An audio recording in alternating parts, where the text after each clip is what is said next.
Bonjour à tous, c'est Séverine. Bienvenue sur le Happy Aspie Talk. Aujourd'hui, je vais parler d'un sujet qui est peut-être le sujet que je connais le mieux, la maternité.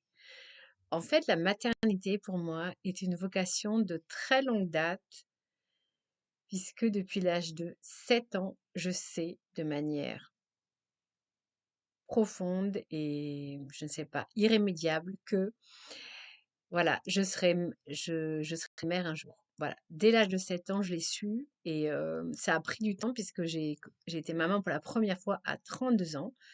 J'ai 3 enfants, qui ont, 20 ans, 17 ans et 11 ans et en fait, je voulais donner, une image très positive de la maternité parce que la maternité, ça a totalement changé ma vie, ça a décuplé mes compétences, ça a décuplé ma confiance en moi. En fait, la maternité, ça tout simplement, ça fait jaillir ce pouvoir typiquement féminin que la très grande majorité des femmes a en soi.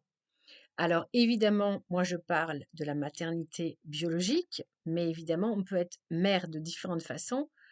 Je sais qu'il y a beaucoup de femmes qui n'arrivent pas à avoir d'enfants et hem et je voudrais vraiment encourager à l'adoption parce que voilà, c'est la même chose. On on est mère, on est mère autant on adopte un enfant qu'en l'ayant porté dans son ventre. Pour moi, je fais aucune différence et puis, on peut même être mère spirituelle, c'est-à-dire que si la vie a fait qu'on a pu, ni avoir un enfant biologique ni l'adopter, eh bien, on peut être mère, spirituelle. En général, la vie fait bien les choses et met sur notre route des enfants spirituels.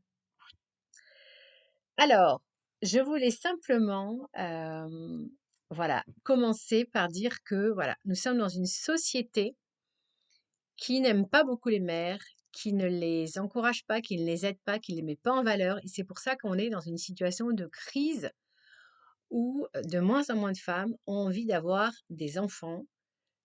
On a, un déficit des naissances depuis quelques années, c'est inquiétant et si ça continue, on finira comme l'Allemagne avec un gros problème de renouvellement des populations. Donc vous voyez que la maternité, c'est vraiment un sujet extrêmement important. Ce que je voulais dire aussi, c'est que, avant d'être mère, je pense qu'il faut se préparer. Il faut se préparer psychologiquement, il faut faire la paix avec son passé. Comme j'ai dit au début, moi j'avais envie d'être mère depuis que j'avais 7 ans. Je savais que je serais mère depuis mes 7 ans, mais le temps que je sois prête, le temps que je trouve le père, eh bien, j'ai pas été mère avant 32 ans. Donc voilà, je ne suis pas en train de faire un podcast pour dire, dépêchez-vous si vous n'êtes pas encore mère.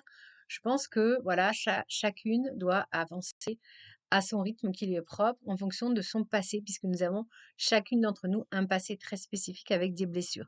Il faut donc faire la paix avec son passé. Moi, j'en ai parlé sur cette chaîne. J'étais une enfant maltraitée de l'âge de 7 ans à 19 ans. Ça m'a vraiment détruite et j'ai mis très longtemps à m'en remettre. Je ne sais pas d'ailleurs si on s'en remet, totalement. Donc il faut prendre son temps sur, voilà, il faut réfléchir sur l'éducation qu'on a reçue, les choses, qu'on veut vraiment éliminer, puis les choses qui ont été quand même positives parce que je pense qu'il y a toujours quelque chose de positif dans l'éducation qu'on a reçue. Il faut vraiment essayer d'être assez lucide là-dessus, même si c'est 1% de trucs positifs. Voilà, donc prendre son temps, faire la paix avec son passé. Et puis, une fois qu'on est prête, eh bien, il va falloir dépasser les obstacles. Les obstacles, eh bien, il y a les obstacles de la pression sociale, car depuis les années 68, on essaye de mettre dans la tête des femmes que avoir un enfant, c'est encombrant, que on risque d'être rétrogradé dans son travail. On met aussi dans la tête que avoir un enfant, ça coûte cher et qu'on va perdre finalement une certaine indépendance en ayant un enfant. Alors déjà, tout ça, c'est totalement faux. Moi, je vais vous donner un exemple très très concret. Euh, donc moi, si vous voulez, j'ai fait le choix pour, malgré des revenus modestes, avec mon mari, on a fait le choix que pendant les 6 premières années de chacun de mes enfants. Vraiment, je me consacrais à eux, je ne travaillerai pas. Bon, une exception près, ça a été, quand ma fille avait 2 ans, où là, j'ai, repris mes études. En fait, non, pour être précise, quand ma fille avait 6 mois, voilà, j'ai repris mes études et j'ai même travaillé un temps comme prof.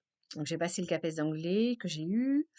C'était vraiment très dur, hein, de reprendre les études tout en ayant parce que j'avais 2 enfants à l'époque, donc un tout petit, donc ma fille. Voilà, donc en fait, j'ai vraiment fait ce choix, mais avec le recul, je me rends compte qu'en réalité, j'avais pas vraiment envie de reprendre mes études, mais que j'étais vraiment poussée par la société qui me disait, «Mais Séverine, tu pas été jusqu'au bout de tes études, tu vas pas rester être mère au foyer, c'est totalement, ringard, passe à la modernité». Et et du coup, bah, ça a été vraiment très dur, hein, de reprendre mes études. J'ai un petit peu, voilà, j'ai moins vu ma fille et puis après, ça a été la catastrophe parce que quand j'étais enseignante, en fait, quand j'ai réussi mon concours, on m'envoyait à l'autre bout de la France, alors que j'étais mère de famille avec 3 enfants, qu'on est vraiment dans une société qui veut vous empêcher d'avoir des enfants. Enfin, c'est très, très bizarre tout ça. Mais ce que je veux dire, c'est que sur le plan financier, ça ne coûte pas si cher que ça d'avoir un enfant. Il y a tout d'abord, des allocations familiales, il y a des aides et puis, il y a le système D. On peut trouver plein de matériel de puériculture, de très bonne qualité d'occasion.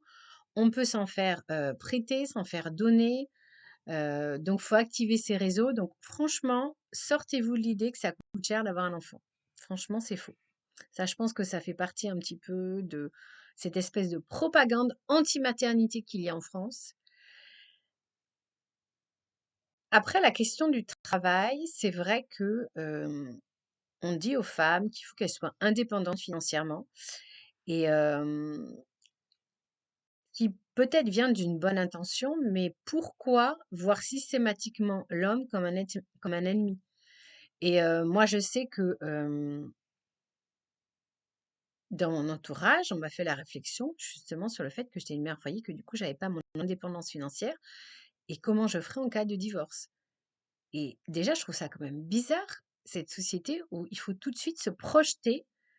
C'est une société, j'ai envie de dire, d'assureurs. Il faut toujours se projeter dans, dans les risques, dans les dégâts des eaux, dans les problèmes potentiels et après, il faut pas s'étonner si les femmes sont totalement flippées.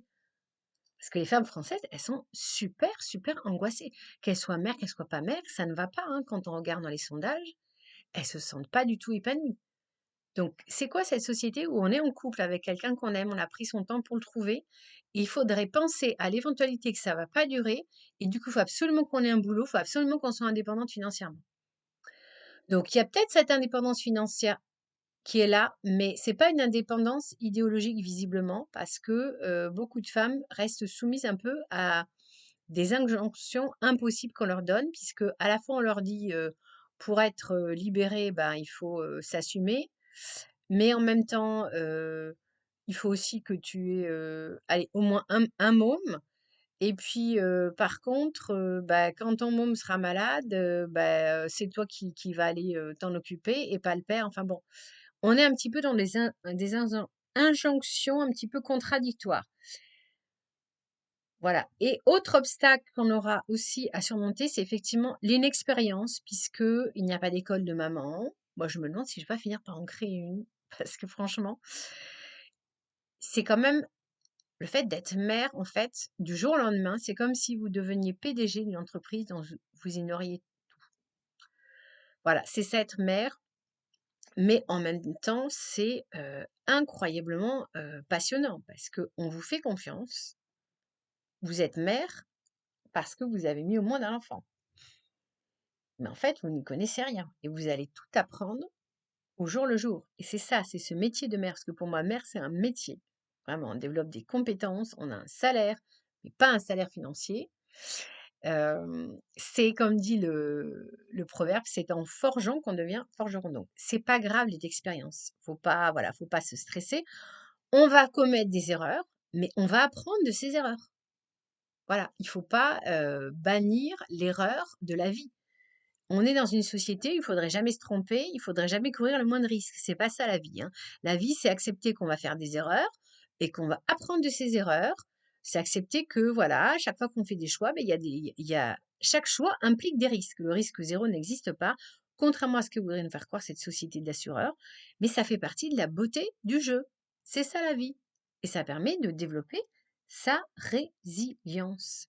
Donc j'en arrive au quatrième point, c'est que ce qui est vraiment génial, et c'est pour ça que j'ai donné ce titre «Décuple ton pouvoir», c'est que quand on devient mère, au fil du temps, on se rend compte qu'on développe mais tout un tas de compétences, mais dans tous les domaines.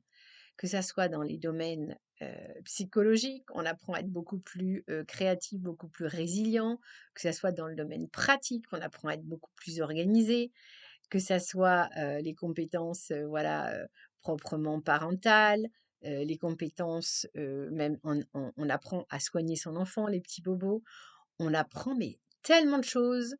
On apprend à en cuisine, on développe ses capacités. On apprend en fait à gérer une entreprise, donc on développe aussi des qualités d'entrepreneur. On développe plein, plein de compétences et on développe aussi des vertus très importantes. La vertu de courage, la vertu de force, la vertu de résilience et la vertu d'indépendance d'esprit. Et franchement, dans le monde dans lequel on est, qui veut nous faire de nous des moutons accros aux écrans, qui réagissent pas, qui se laissent confiner sans rien dire, c'est génial. Donc être mère, ça développe tout ça. Et puis, être mère, donc on apprend à faire des choix. Parce que c'est quand même la vie, c'est une série de choix qu'on va poser. Donc on apprend finalement à, être indépendante, comme je disais précédemment, et à se moquer un petit peu du «qu'en dira-t-on?» du regard des autres. Et on développe sa propre personnalité. Donc je reviens à cette histoire, on est dans une société de moutons où on veut empêcher vraiment les gens de réfléchir et hem et voilà, en devenant mère, vous allez vous rendre compte de ça. En fait, quand on devient mère, vraiment, je pense que c'est le dernier point que je vais aborder, c'est qu'on redécouvre la vie sous un nouveau jour. On se rend compte que finalement, on nous a imposé une vision de la vie, alors parfois avec de très très bons sentiments, hein, que ça soit les parents, la société ou voilà, le groupe professionnel ou les études qu'on a faites peuvent nous montrer la vie sous un certain jour. Puis quand on devient mère, on remet tout à zéro et on voit la vie, en fait, à travers, les yeux de nos enfants.